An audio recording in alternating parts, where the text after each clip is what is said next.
Hey guys, it's Alex, and today we're going to be doing a video on how to get the best video quality out of your GoPro Hero 5 or 6. So let's get started. The first setting you're obviously going to look at is resolution, and if you're really looking to get the most out of your GoPro, I recommend setting that to 4K. Under certain circumstances for extremely slow motion, like 10 times, set it to 1080p. Your next option is going to be frame rate. And the immediate assumption of a lot of people is going to jump to 60 because it's the highest frame rate you can shoot at. This is a really good frame rate if you want smooth and very nice motion, or if you want to slow your 4K footage down in half.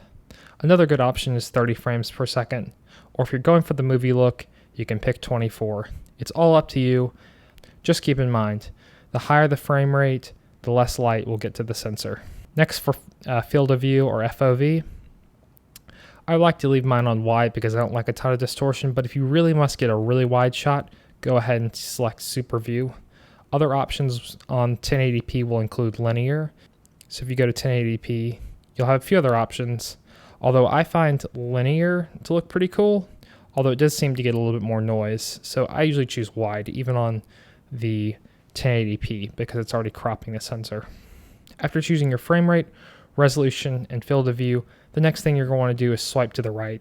After swiping right from your camera on the right, you'll notice something called ProTune. I recommend turning this on. The first setting in ProTune is something called shutter. This is your shutter angle or shutter rate.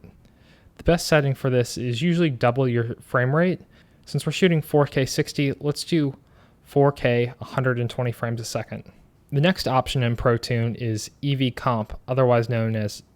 This allows you to change the exposure value on your camera. So if you set it to a negative setting, it'll make your image darker, and if you set it to a brighter setting, it'll tell your camera to expose brighter. Pretty much I leave this to 0 unless it's in a certain situation. Say it's a really bright sunny day and you want to not overexpose your highlights, you may set it to a negative value. If it's a very dark day or you're getting dark areas that are being underexposed, you can bring the brightness up and get those exposed properly. The next setting in ProTune is ISO minimum. Leave this setting set at 100. After that, you're going to find ISO max. Unless you really need to go into a dark environment, I recommend you leave this at 1600. Any higher in your images may start getting very grainy and unusable without noise reduction. The next setting in ProTune is white balance or WB. It's in the bottom left-hand corner. I recommend you leave this in auto, as if you're using the camera in a bunch of different situations and making a bunch of different videos, then leave it here. Although if you're going to be doing color grading later on, learn more about the color temperature scale and pick your value based on that. So in a warm inside environment, you usually use about 2800 to 3200. And in a bright outdoor environment on a sunny day, you'll use 5,500 to 6,000. So just look at the environment and pick your white balance based on what you see. After that, you're going to have a tab that says sharp.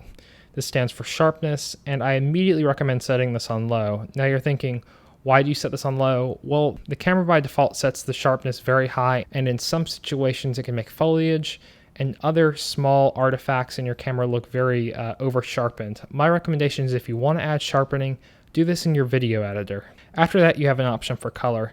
Now this is going to be where I let you guys pick this.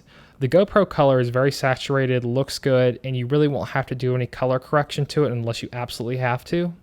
And then if you want to get the max video quality out of your GoPro and spend some time in post with color, I recommend you pick flat.